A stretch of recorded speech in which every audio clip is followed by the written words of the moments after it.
कि बिटिया बड़ी हो रही है, उससे अच्छा नहीं लगता कि मैं विलेन में पापा मेरे मार खाएं। और वो किसी भी फिल्म का क्लाइमैक्स नहीं देखती मेरी बेटी। बिगनिंग देखेगी, मिड देखेगी, प्री क्लाइमैक्स देखेगी, पर क्लाइमैक्स में वो टीवी बंद कर देती या तो कमरे में दूसरे कमरे में चली जाती। तो अपने फादर को पिटते हुए नहीं देख पाती, वो भी शायद रिलेट कर जाती है।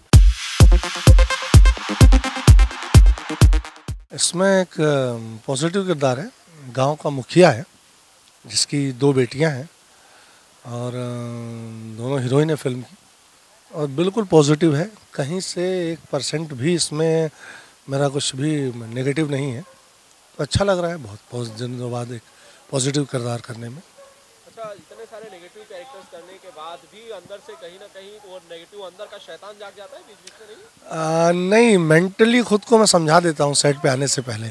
एक्चुअली शैतानी या खुरापात जो है वो दिमाग से होती है इंसान के। जब हमको किरदार बताया जा रहा होता है उस वक्त हमने दिमाग में हम बिठा लेते हैं। तो जब जिस सेट पे जाता हूँ तो मेंटली खुद को तैयार कर लेता हूँ कि यहाँ पॉजिटिव, यहाँ नेगेटिव हूँ।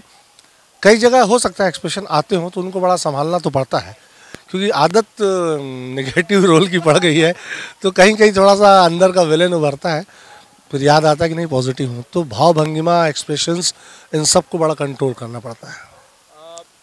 स्वर्ग जो फिल्म है, कल्लू जी भी इसमें है, आदित्य जी हैं और भी कई नोटेड एक्टर्स। हाँ, प्रिया जी हैं, निशा दुबे हैं। दोनों लड़कियों के नाम आपने गिनाए तो बिटिया है मेरी, तो मुझे बेटियों के नाम तो याद है अपनी। क्या एक्सपीरियंस था? बहुत अच्छा लगा। इस फिल्म को हमने इसका पहला शेड्यूल नेपाल में शूट किया था। फर्स्ट टाइम मैं नेपाल इसी फिल्म के सिलसिले में गया था। तो उसमें एक बहुत अहम किरदार में किरण यादव जी भी हैं, मेरी वाइफ बनी है। और मैंने तो फिल्म के रशेस देखे नहीं, पर मेरे डायरेक्टर का कहना है कि उनकी ये लाइन थी कि संजय जी मैं समझ नहीं पा रहा हूँ कि आप पॉजिटिव अच्छा करते हो या नेगेटिव अच्छा करते हो। बट अच्छा था, सबके साथ अच्छा था।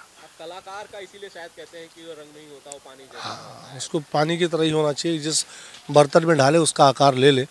अगर अपना आकार लेके कलाकार चलेगा तो फिर दूसरे आकार में नहीं ढल पाएगा वो कभी भी। संजय जी, नेगेटिव भी आप करते हैं, पॉजिटिव भी कर रहे हैं, लेकिन आप क्या कंफर्टेबल ज़्यादा प्ले होते हैं? अब तो पॉजिटिव में कंफर्टेबल ज़्यादा रह रहा हूँ। हालांकि 2-3 फिल्में पॉजिटिव करने के बाद जब मैं नेगेटिव जोन में आता हूँ तो मुझे ऐसा लगता है जैसे घर वापसी हो गई है। क्योंकि वहाँ ज़्यादा कंफर्टेबल होता है एक्चुअली देखा जाए तो। पॉजिटिव इसलिए अच्छा लगता है कि इसमें मार और खाना नहीं होता है, पब्लिक की गालियाँ नहीं मिलती हैं, मेरी फैमिली खुश रहती है। इस पॉइंट ऑफ व्यू से तो मुझे पॉजिटिव अच्छा लगता है। पब्लिक की तारीफ बहुत मिलती है। पर कंफर्टेबल तो नेगेटिव में होता हूँ, क्योंकि उसमें ऐसा लगता है कि हाँ अपने घर में हूँ मैं, और वहाँ की सारी चीज़ों पे बड़ी कमांड है मेरी। यहाँ थोड़ा एफर्ट लगाना पड़ता है मुझे। किसी बड़े विलन ने कहा था कि विलन वही सक्सेसफुल होता है जब उसे लोग गालियां दें पर्दे पर। आपको भी बहुत सारी गालियां पड़ती हैं पर्दे पर, हाँ तो खुशी तो बहुत मिलती होगी। हाँ, खुशी मिलती है, पहले मिलती थी, अब थोड़ा सा नहीं मिलती, क्योंकि अब बिटिया बड़ी हो रही है। उससे अच्छा नहीं लगता कि मैं विलेन में पापा मेरे मार खाएं, ये करें वो करें। बट उसको कन्विंस करता हूँ कि नहीं बेटा, मेरा काम है, तुम्हारे पापा ऐसे हैं नहीं। और वो किसी भी फिल्म का क्लाइमैक्स नहीं देखती मेरी बेटी।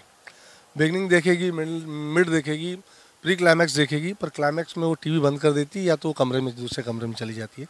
वो अपने फादर को पिटते हुए नहीं देख पाती, वो भी शायद रिलेट कर जाती है। बट धीमे धीमे आप लोग पॉजिटिव दे रहे हैं। कॉमेडी भी कर रहा हूँ कुछ फिल्मों में, हार्डकोर कॉमेडी नहीं, नेगेटिव कॉमेडी टच लिए हुए। तो अलग अलग रोल मिल रहे हैं तो अच्छा लग रहा है उस तरीके से। ये तो खैर बिटिया की साइड थी। आपकी पत्नी, धर्मपत्नी जो है, उनको भी शिकायत है, उनको भी शिकायत है। वो भी चाहती हैं कि मैं पॉजिटिव करूं। उनका तो कहना हीरो करूं मैं, बट मैंने कहा नहीं, हीरो भी करूंगा तो वैसा हीरो नहीं, नाचने गाने वाला एक स्ट्रॉन्ग करेक्टर, एक पॉजिटिव स्ट्रॉन्ग करेक्टर करूंगा, सेंट्रल करेक्टर करूंगा। और बट अब इंडस्ट्री मुझे ऐसे ऑप्शन दे रही है, thanks to my producers, my directors, जो मेरे सामने ऐसे किरदार ला रहे हैं। उनको ये लगता है कि उनको ये गलतफहमी है कि मैं कुछ भी कर सकता हूँ। और उनकी गलतफहमी जब तक दूर हो तब तक मैं बहुत सारे किरदार कर लेना चाहता हूँ। इतनी सारी फिल्में आपने की हैं, नेगेटिव कैरेक्टर, अलग अलग शेड्स के, पॉजिटिव कैरेक्टर्स भी आप कर रहे हैं। जी, भोजपुरी में बहुत बड़ा हुआ और ऊंचा नाम बन चुका है संजय पांडे जी का। अब लगता नहीं है कि किसी और इंडस्ट्री की तरफ थोड़ा सा मूव करना चाहिए, कॉन्सेंट्रेट करना चाहिए? बिल्कुल बिल्कुल लगता है, मगर किया जाए, उपाय मतलब रास्ता नहीं समझ में आता है। अब वो उम्र रही नहीं कि हम किसी से काम मांगने जाएं या काम बोलें काम के लिए। अपना एक परिचय इस इंडस्ट्री में बन गया है। ख्वाहिश तो है, इंतज़ार है किसी अच्छे ऑफ़र का। अगर भाग्य में रहा और अच्छा ऑफ़र आया, साउथ से बात हुई थी एक फ़िल्म की, फिर वर्कआउट नहीं हो पाया। हिंदी पे भी बातचीत चल रही है, और अगर सही एक अच्छा ऑप्शन मिला, कुछ भी नहीं करूँगा, क्योंकि जो सम्मान यहाँ बनाया है हमारी एक अलग इंडस्ट्री सही, भोजपुरी एक रीजनल सिनेमा ही सही, मगर यहाँ एक सम्मान है मेरा, उस सम्मान को खोऊंगा नहीं, उस सम्मान को बरकरार रखना चाहूँगा अगर मैं किसी और भी भाषा में फ़िल्म करता हूँ तो। अभी संजय पांडे ने गाना गाने की कोशिश की है? हाँ, मैंने अभी एक फ़िल्म मेरी आने वाली गुलाम, उसमें 2 लाइन मैंने वो बहुत पहले गाई थी, 4 साल पहले, वो आ रही है, तो शायद उसमें ऑडियंस पकड़ लेती कि मैं ही गाया हूँ। बहुत बेसुरा टाइप का गाता हूँ मैं, बट गा दिया है वैसे बाथरूम सिंगर टाइप का। वो 2 लाइन सुनाएंगे हमें? सैया जी डिबरी बार के जोड़ी है कनेक्शन प्यार के, ये लाइन थी उसमें। गाना गा रहे थे या डरा रहे थे, वो पता नहीं चला कि गाना गा रहे थे या डरा रहे थे, लेकिन आप सर इस इंडस्ट्री के नंबर 1 सिंगर हो, ये मैं कहूँगा। Thank you, thank you. अब विलन तो ऐसे ही गाएगा सर, विलन तो अब मोहम्मद रफ़ी हो नहीं सकता, उसके लिए तो यही अंदाज होगा। सेट पर आप आते हो, नए नए बच्चे आ रहे हैं इंडस्ट्री में, काफी टैलेंटेड भी हैं। नई इंडस्ट्री में कोई दूसरा संजय पांडे किसी को नजर आता है इस नई खेप में? बहुत सारे लोग हैं, बहुत सारे नए लड़के आ रहे हैं और काफ़ी टैलेंटेड हैं। नई पीढ़ी बहुत टैलेंटेड आ रही है, अब वो संजय पांडे से भी ऊपर जाएंगे, मुझे उम्मीद है उनको लेके।